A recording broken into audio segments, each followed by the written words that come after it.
Changing lives together is not a new concept for the families and community of St. Edward-on-the-Lake.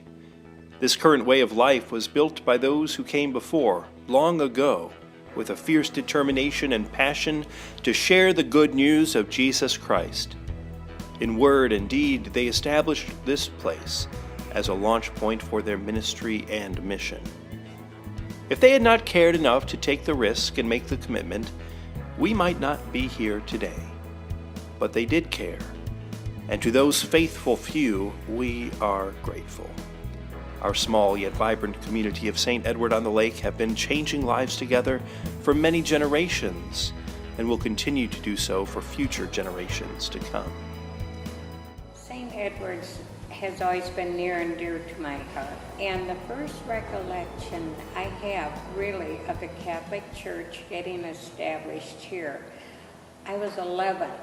So I would say that would be 67 years ago, and the first Mass was said under a tent where the activity hall is now, and then it became a parish. And the CIO camp was where the state park is right now, and my parents were employed by the CIO, and they were, I know my mother was a very big establisher of the Catholic Church. She talked to Gus Scholl, who was president of the CIO at the time, and talked him into getting this property. She said, it's just going to be a little corner of your property. You'll never miss it. You'll never use it. So that's where the property came from, where the church is today. So they built the church and the rectory. I've been a parishioner about 22 years, and I recall coming into the church because I had moved from Detroit area, and I remember, I love this church, small, rural Catholic church. But as I became a member and became involved with the church, I realized we may be small, but we're very dynamic. We have great parishioners, volunteers. In 2001, when we started Father Hogan Center, I was asked to be the chairperson for it. And at that time, it was a little over $1,700,000.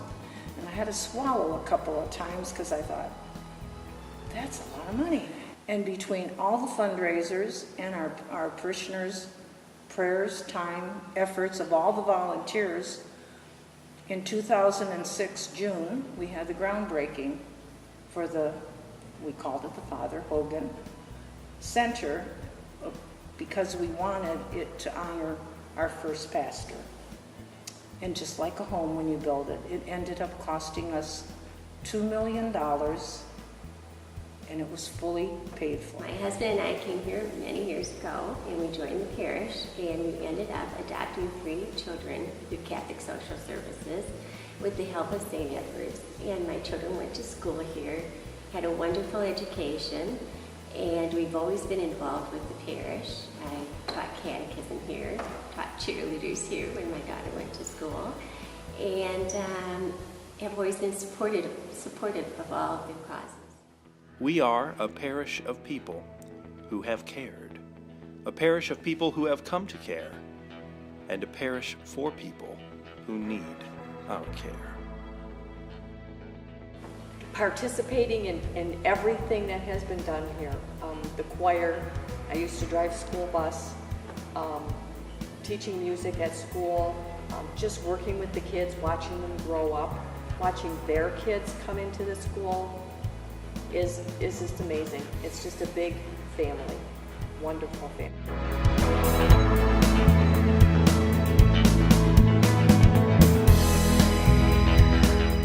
So often during the week as a volunteer that I see the wonderful education they're getting, but not just Catholic education, but social skills, community skills, team building.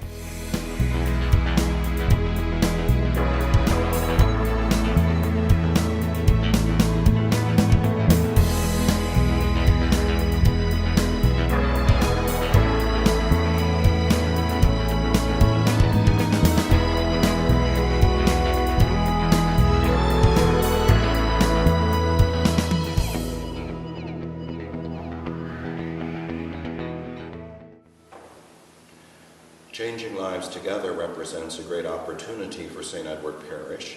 We were going to have to undertake a capital campaign anyhow for a new school roof, so the timing is perfect for us. Now, some might wonder about our campaign priorities, as the school is the main beneficiary of the funds we'll be raising.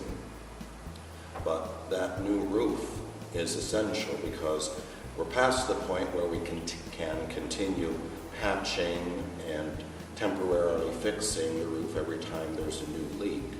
We have to put that roof on there because even if the school were closed, we would still be using the school building for Sunday catechism classes and other events during the week. And it's a matter of good stewardship. Plus, if we're putting a new roof on the building, it makes sense to add new windows at the same time, windows that would be very energy efficient. And doing this would be a way of respecting and preserving the sacrifices made by earlier generations of St. Edward's parishioners who made our school possible. I believe so much in the importance of changing lives together for St. Edward Parish that I'm willing to do my part. I've decided I will personally donate 1% of our total parish goal. And that represents a real sacrifice for me. In terms of the dollars involved, not everyone will be able to do as much, but many can match this amount, and some can far exceed it. And when we do this, we are continuing a rich legacy of generosity on the part of St. Edward's Parish over the last 50 years, knowing that God will bless all those who answer this call.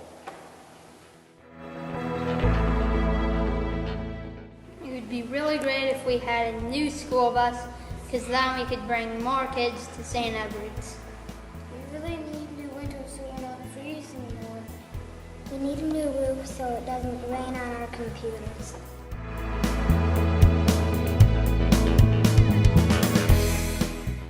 This is really not about equal gifts, but about equal sacrifice. When we were doing the Father Hogan Center, it needed a roof then, but we wanted to make it from a flat roof to a pitched roof, and it was too costly. So you figure if it was bad 10 years ago, what is it like now? It's about our parish. In the St. Edward's, the 34 years I've been a parishioner here, this is never ever, it just truly amazes me over and over again how the generosity of the people here at St. Edward's. And I know the generosity of the people will be there. And like I say, I know it's a very trying time, but sacrifice is something sometimes Jesus, I think, wants us to do too. It's about caring enough to financially help out. On behalf of the Archdiocese of Detroit and St. Edward Parish, I thank you for your willingness to be involved in changing lives together. We're going to make a difference, and I look forward to your involvement as together we sow, reap, and rejoice.